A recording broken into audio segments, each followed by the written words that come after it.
Welcome and thanks for joining us. My guest today is Harry Wingo, the Deputy National Cyber Director at the White House. Harry, thanks for being here. Thanks, Justin. I'm really excited to be here and to talk about the opportunities for all Americans to be part of the cyber workforce, which is making our nation stronger. Yeah, I know that's been a big area of focus for you all at the National Cyber Director's Office, which is only still about 3 years old and still a relatively new player on the scene, but it's a very important one. You all are leading the implementation of the National Cyber Strategy. Can you just give us an update on the office, the kind of shape it's taking, and how you all are implementing that strategy? Absolutely. So I'm the Deputy National Cyber Director under the leadership of National Cyber Director Harry Coker. And the office, as you mentioned, the Office of the National Cyber Director is one of the newer components within the Executive Office of the President. What we work on is implementation of the President's National Cybersecurity Strategy. So we have a team of about 85 plus professionals, and we work on making sure that we are changing the game on cyber, the readiness for the United States. And so we are implementing the strategy and policy at the national level, both in the federal government, but also across the private sector, to make sure that the nation is ready to meet the challenges of cybersecurity. Yeah, I mean, for a long time, I think Congress was looking for someone to look across all of those different areas within the federal government, within the private sector, to tackle this cyber challenge. And I guess in terms of the federal government's role, it's still, there's a lot going on, right? And I think one of the things that the strategy talks about is federal cohesion. How are you all getting after that? What does that mean? How do you achieve cohesion across the federal government in this space? Yes, that's a great question. And so back to the strategy, the reason it was necessary to change the game was to do two really fundamental shifts on how we're approaching cybersecurity, including cohesion or coherence across the federal government, and to make sure there's alignment also with the private sector. So those two shifts in the strategy, the first is to rebalance responsibility. That is to really require more from those who can make the biggest difference, both in the private sector, so of course the tech giants, but people across the economy, but also in the federal government as we go through tech modernization, and to make sure that there is coherence on how we both get the workforce ready to meet the ever-growing demands in cyber, but also the ecosystem for technology, whether it's cloud or zero trust, but all of those things. So that's rebalancing responsibility. Then of course the other part of the strategy is to change the game on incentives to make long-term investments. That's investments in people as well as technology. And on the people side, I could not be more excited about the fact that this is Cybersecurity Awareness Month. So thank you for having us here. And on cybersecurity awareness, we want people to be aware of the opportunities to actually jump in and contribute, whether it's in the private sector or as federal government employees. There are over 500,000 jobs that are open in cyber. So coherence, from our position in the White House, we're able to really go out, listen to what's going on across the nation, and then take that information and to be valued partners in taking that insight and really making sure that we are moving forward together as a nation to create opportunities to not only make the internet better, but also to make it more secure. Yeah, and I know there's so many different pieces to this. The people piece that you mentioned is such a big part of it. The office recently announced this Service for America campaign. Can you just explain a little bit about what that is and what you're hoping to achieve? Yes, thank you. So Service for America is a hiring surge and also getting awareness of all the jobs that are out there, and particularly in the federal government. So for example, making sure that people can see themselves in the first place in cyber. There are many folks who don't know that these jobs are available, and we are doing this sprint with OMB and with the Office of Personnel Management. So making sure that folks understand that, for example, we are focusing on skills-based hiring. So where there may have been barriers to those who didn't have a 4-year degree or were thinking that was only possible, rather, it was possible only to go into cyber jobs if you had those degrees. We really want to clarify that for many roles, we've taken a look together, and Service for America is saying, if you have the ability to do the work, we'll make sure that we lower those barriers and we broaden pathways to opportunity by bringing you in based on skills-based hiring. Yeah, I know you have a background in education coming from the National Defense University. What are the skills, what are the aptitudes that you think are particularly important to cyber and maybe they're sometimes missed by the traditional hiring assessments and the fact that people focus on 4-year degrees? I was honored to be on the full-time faculty at the National Defense University at the College of Information and Cyberspace. And as far as the characteristics that are necessary to be part of the cyber workforce, I would say first, the resilience factor. In other words, being, of course, motivated and passionate about being in a job that can be a good job, but one that has meaning. But I think someone who is inquisitive, is ready to be on a team, because teamwork makes the dream work, of course, and that's definitely true in cyberspace. But someone who is ready to do the work, motivated, but above all, is ready to be adapt to changing circumstances, and really just to be part of a team. I was a Navy SEAL officer after attending the U.S. Naval Academy, and that really was such a privilege and an honor. But there is a great example of a team of folks who are motivated professionals and who are resilient and ready to work together to adapt to whatever circumstances arise. And so those are the types of folks that we're looking for as we build a digital future where we have really good jobs, but the meaning part is so important. So Service for America is about that. I encourage anyone who's interested to go to whitehouse.gov/cyberworkforce, and there's lots of information on the opportunities. And you are hosting like hiring fairs and things like that to help fill some of these open jobs across government during this sprint? Yeah, absolutely. One of the things about the Office of the National Cyber Director is we have the ability from the White House to really convene stakeholders across the nation. And we do travel. National Cyber Director Coker has been all over the nation and frankly all over the world because this is an international effort. Democracies are starting to, are really gearing up to do more. But as far as the hiring fairs across the nation, I myself was just fortunate to go to Minneapolis and St. Paul, and I know that Federal News Network and WTOP, Hubbard Broadcasting, has a Midwest origin story. So yes, we are letting all Americans know that there are opportunities, and part of that at ONCD, what we do is make sure we meet people where they are. Also recently I went to Seattle, and so we actually travel and we are getting the word out, not just through media like this, so we're grateful for this opportunity to be on WTOP or Federal News Network, but also there's no substitute for being there in person as well. And I believe this is about a 2-month campaign through the end of October as it's envisioned now. Do you have a sense of kind of the metrics you're trying to hit? And then once we come to the end of it, how do you assess and go from there to build off of it? That's a great question. If you can't measure it, you can't manage it. Yeah, and so right. That actually aligns with how we are implementing the President's National Cybersecurity Strategy. We have an implementation plan. We are on version 2 of the implementation plan, and I would like to say that part of assessing how we're doing is to look at the difference that we're making on hiring. And one of the things, an example for, I guess, to make it more concrete, there is a series within federal government service on IT management known as 2210. Mm-hmm. And so looking at all the roles that are possible to address here in the capital area, for example, or national capital region.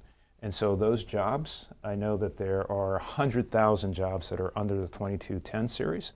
And so as we change to more skills-based hiring as part of Service for America, we can really reach out with our staff, which are amazing professionals out of the White House. We are in contact with departments and agencies across the federal government, across the federal ecosystem. So really looking at the difference that we're making is something that we do all the time.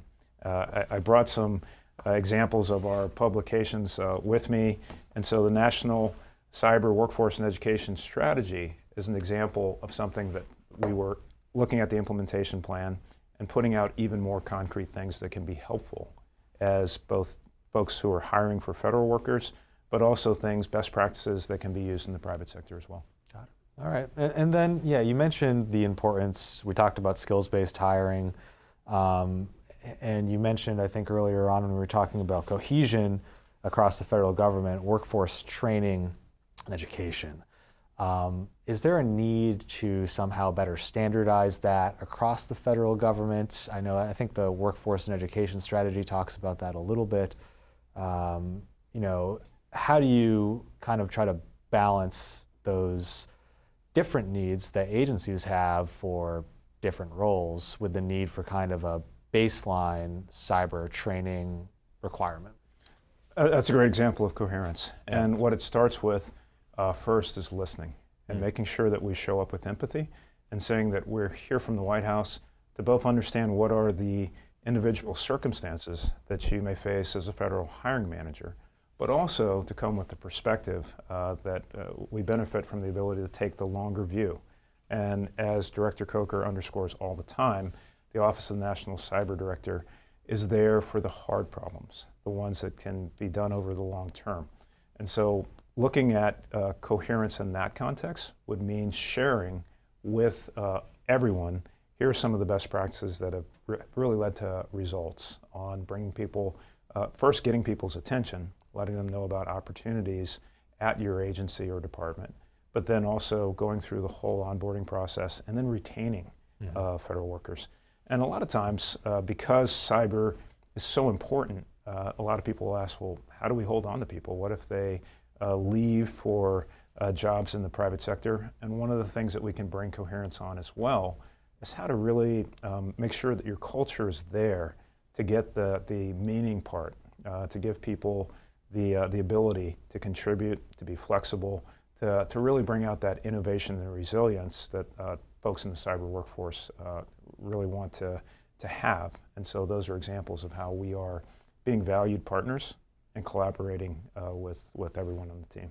And related to this training and education piece, one thing I hear about from your office and others who care about this workforce issue a lot is, yes, there's a need for more STEM education, there's a need to really get new graduates into the workforce, but also encouraging folks who might be interested in the cyber field who are already doing something else, who maybe are a little older, to perhaps look at a career in cyber, sort of that retraining, upskilling, reskilling type of stuff.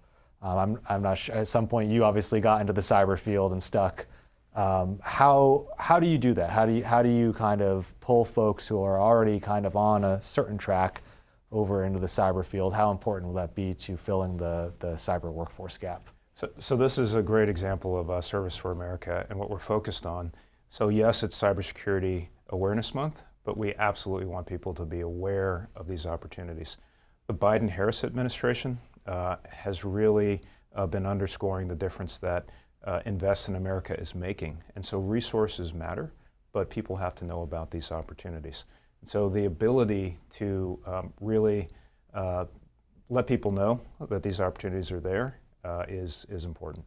How did you initially, you obviously you served in the Navy SEALs, and then at some point you got into the cyber field. How did you make that transition? So the ability to change and upskill is something that we really want to get the word out on. The Biden-Harris administration is focused on skills-based hiring. I benefited from this in my own life. After getting out of the Navy SEALs, I went to Yale Law School, but I knew I wanted to focus on technology. I was really interested in communications networks. And so this is an important part of Cybersecurity Awareness Month, being aware of opportunities. And that is that you don't only have to be someone who's on keyboard, for example, or super technical. I was a lawyer. I worked on policy, but I was inspired by technology. I'd used technology in the SEAL teams, and going after law school, I worked on issues regarding telecom. I then later transitioned to focusing on energy grid networks, smart electric grid, and so the things that will make renewable energy possible. I ended up at Google. I was at Google when the attacks out of China, known as Operation Aurora, happened. And so I covered the National Security Council briefings with the CEO, and then took the CISO for Google over to Capitol Hill and talked about cloud security. So this was an example of me being part of the cyber workforce, even though I was in a policy and lawyer role. So too could people who are in finance or HR or marketing. There are opportunities for all Americans to benefit from going into the cyber workforce. Yeah, that's a great point. A cyber job doesn't necessarily mean you're a tech specialist. It's having a contribution to the cyber field in some way. Absolutely. And then also to underscore, we are in a time when challenges in cyberspace, the risk to our connected world could not be more dangerous, and they continue to evolve. So we need resilient members of the cyber workforce, and to recruit more folks who are interested in having a good paying job that also has meaning. And so for me personally, having been a Navy SEAL officer, and then realizing that technology is important, and you have to make sure you have the right technology, and you're always evolving, but also it always comes down to people. And so as a federal government, and from the White House perspective, and from our position, we're able to be valued partners, not just within the federal government, but also to bring coherence to how the private sector, academia, civil society is making sure that the nation is safer. One example of that would be through regulatory harmonization. That's part of the National Cybersecurity Strategy. It was one of the important things that we did on our implementation plan, which, by the way, we were at 92%, so that's pretty good. We're at an A on the first things that we had to do on accomplishing, and we continue to evolve. But I bring up regulatory harmonization because that's a very important example of coherence on the policy level. And we have partners, yes, across the nation. That also includes Capitol Hill. And so with Congress, we are looking at the opportunities to look at places where the regulatory schemes that impact different sectors within cyberspace, sectors of the economy. And even though there may be a difference between, say, what goes on with the telecom networks or energy grids or water or the banking industry, at some level there are commonalities or things that they share on how you need to prepare people and technology to face the growing and ever increasing challenges in cyberspace. So we want to make sure that first, regulations are not working against each other within different sectors. And then what's important on coherence in that sense is to then make sure reciprocity comes after harmonization, or they work together really. And by reciprocity, I mean if there are certain things that are met with technology refresh or technical debt being addressed in one place that you're regulated, you want to make sure that you get credit for it from someone else who might also regulate, or another regulator. And so we're working really hard to make sure that we identify those opportunities and that we make a change so that we have better coherence within both the federal government and private sector as partners. Got it. All right. And yeah, the regulatory harmonization piece seems like one of those areas where it's an ONCD sweet spot, because you sit across, kind of looking across the federal government. You know, as you're working with Congress, looking at these opportunities for regulatory harmonization, have you all identified any specific pain points? You mentioned there potentially are regulations that are working against each other in different sectors. How is that process going to work? Because obviously you then have to go to those different agencies that do the regulating and try to get them to work together. Yeah, that's a great question, and that's one of the superpowers of the Office of the National Cyber Director, is to have that national view. But again, to make sure that we're focusing on collaboration, showing up and listening, and then we are gathering that information on where the pain points may be, on harmonization, on reciprocity. For our listeners here, I'm sure cloud may come to mind, or zero trust architectures. Artificial intelligence I'm excited about that in the sense of how it's adopted and having, I guess, coherence and clarity as much as possible to really make sure that we have the right balance on how we have governance that looks at what should be addressed as automation is pushed forward even more, both in the federal government, of course, but then where the private sector is going, but also having that important point on incentives, making sure that we are really attuned to what's happening throughout the country in individual parts of the economy. So that balance it's hard. It's hard work. And as I mentioned, ONCD is here for the hard problems, but we understand that we have to listen first. And of course, at some point, we'll have enough information through collaboration to realize what should be done. On regulatory harmonization, we actually put out a call to a request for information, if you will. That's one of the things that we have done. And then going through the comments that come in and making sure that we're careful. So it's really a process that continues to evolve. And the Office of National Cyber Director, we're 3 years young and growing. We have a staff of over 85 people, and we're here. We are here for the long term. And so we're here for the policy, not the politics, too. And so we are getting after these hard challenges, and artificial intelligence is a really good example. So directives, for example, that OMB would put out to say, here are some things to really consider on investments for federal agencies and departments as they move towards being able to do even more with technology and artificial intelligence. That's an example. The Biden-Harris administration is bullish on AI, but not naive. We realize that this is a huge opportunity to improve people's lives, but it's absolutely important to make sure that we balance that with going forward in a way that's safe and keeps people secure, and that's also equitable. So artificial intelligence is one of those examples of where coherence and getting the details right requires an ongoing conversation, and that's what our team within the White House is what we're here for. Yeah, and in terms of AI, what is ONCD's role in looking at AI? There's obviously cyber elements, both the potential to use AI for cybersecurity, but also the potential for bad actors to use AI to conduct cyber attacks. What is ONCD's role in looking at this issue? Great question. So we're excited to, again, be a valued partner across the nation as people are seeing how can they take advantage of artificial intelligence. The Biden-Harris administration put out an executive order on AI at the end of last year. So part of our role is to really first get that word out that there are so many opportunities for AI, but then also make sure that we're collaborating with industry and across the federal government to do it in a way that maximizes opportunity, but also is secure.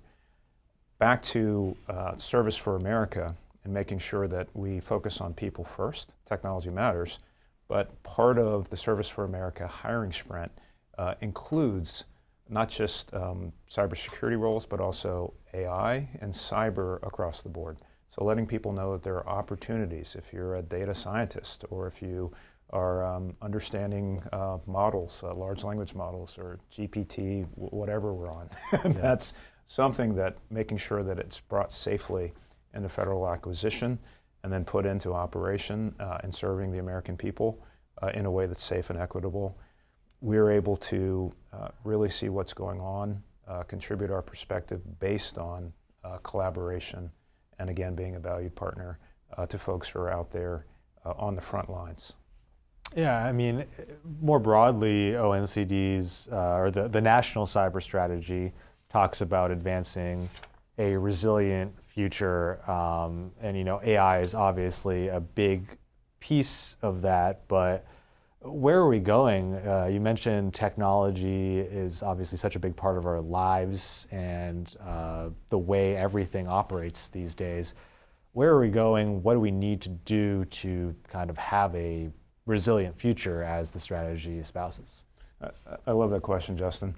What we need to do is to do what America does best, which is to lean forward into innovation in a way that really takes advantage of the resilient workforce that we have, both in the federal government, at the state level, local government, but then also in all of the companies that are out there figuring out how to use this new technology.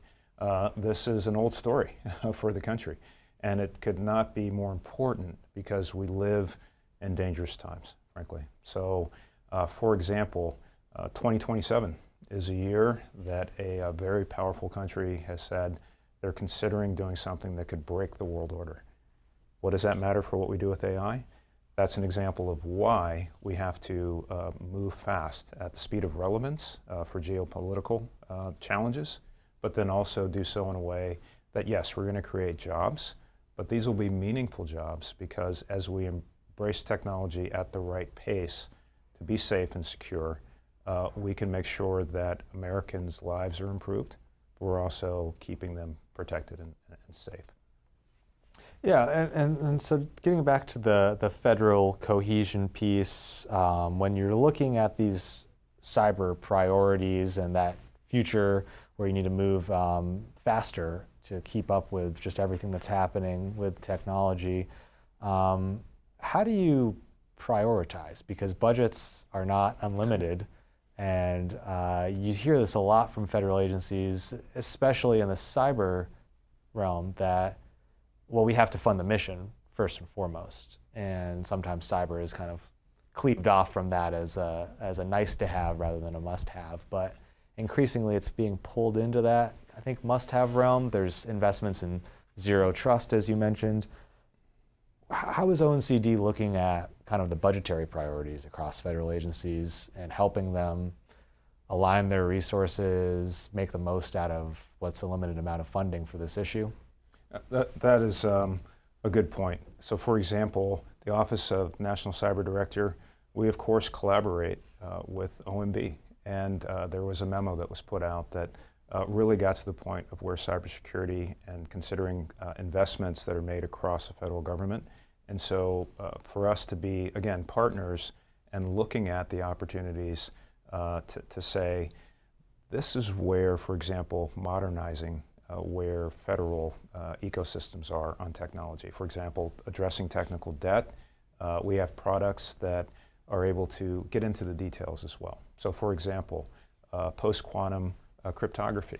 We were able to really engage with the community, get the word out earlier this year about the new algorithms that were developed, and to make sure people know about that. Another example is we have a report that you can find on the whitehouse.gov website. If you go to ONCD, we have something called Back to the Building Blocks, which talks about really making sure that security by design is part of how we move forward with technology in the private sector, of course, but we're focused on the federal government too. So things like memory safe languages. Those are some of the technical details. I know it's memory safe just means there are things we've learned about vulnerabilities in certain types of code that, for example, C or C++, they did great things in the past, but then we realized there were 70% of some of the vulnerabilities that were out there were tied to problems with memory unsafe languages. So encouraging a shift over to languages like Python or Rust is something that's covered in that Back to the Building Blocks report. We developed it through partnership, listening to where folks were across the United States on technology, and then we're able to then have the detail and say, let's consider how to have the right workforce that understands this issue, but to actually make a difference as we change how we use technology across the United States. You know, traditionally, I think for the federal government, cybersecurity has kind of been this management issue that OMB, things have funneled up to OMB, but obviously you all have a partnership with OMB and are helping to look at some of these cyber plans. Is that becoming an increasing kind of emphasis as you look at zero trust plans, agencies' IT modernization plans to get out of that technical debt you talked about? Is there a growing kind of role there for ONCD? Absolutely. So the Office of National Cyber Director, we're 3 years young and growing, and the partnership with other components of the White House, OMB is key. And so how we fit into taking our role as being able to see what the ground truth is across the nation, and definitely for departments and agencies regarding technology, but then also recognizing where OMB, their role on guiding budgets and things across the entire government. So that partnership is important, and we realize that we have the ability to contribute. And so having been created 3 years ago by law, by Congress, to have another component, or have a component that could be the primary advisor to the president on cyber strategy and policy, that's where we're able to use our resources to contribute to the whole team within the executive office of the president, but also within the federal government, and to be partners with the private sector as well. All right. Well, we've talked about a lot of things that the office has done, that it is doing with Service for America and other campaigns.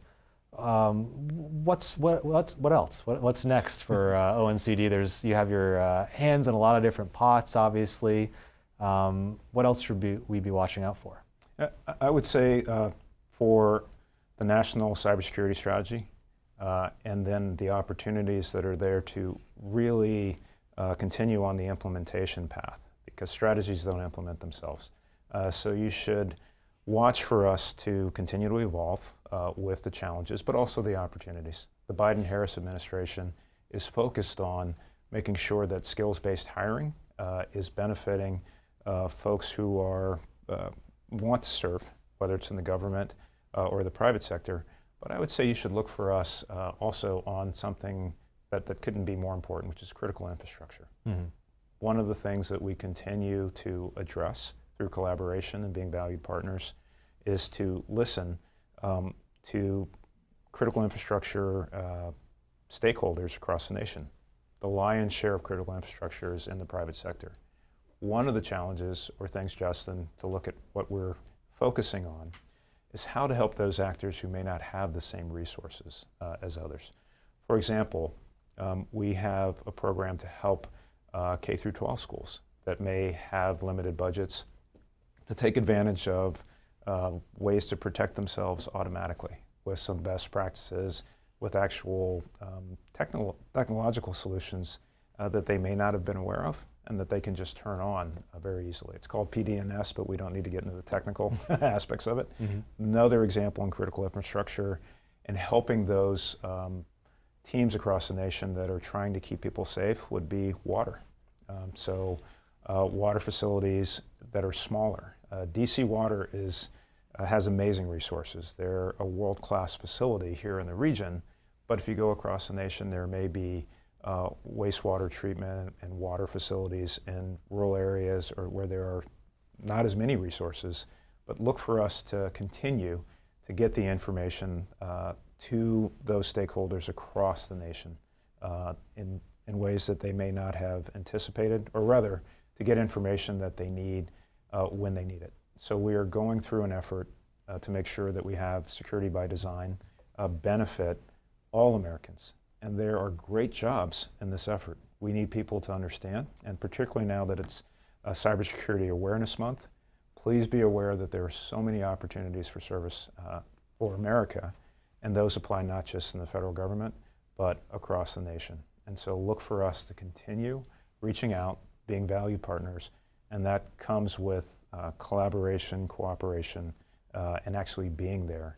And we're a small team, but everybody feels like they're understaffed. Mm-hmm. That's one of the realities, whether you're in the federal government or the private sector even. And so we are excited to bring coherence, not only from the perspective of policy, but also coherence in the sense of taking advantage of opportunity. So the Biden-Harris administration is excited about where we can create opportunities for Americans to have good paying jobs that also have meaning, and we're really focusing on skills-based hiring for those efforts. Okay. All right. Well, again, I'd like to thank today's guest, Harry Wingo, the Deputy National Cyber Director at the White House. Thanks again for being here, Harry. Thank you, Justin. Absolutely. I'm reporter Justin Doubleday. You're watching Federal News Network. Now let me send you back to the studio for more on the Cyber Leaders Exchange.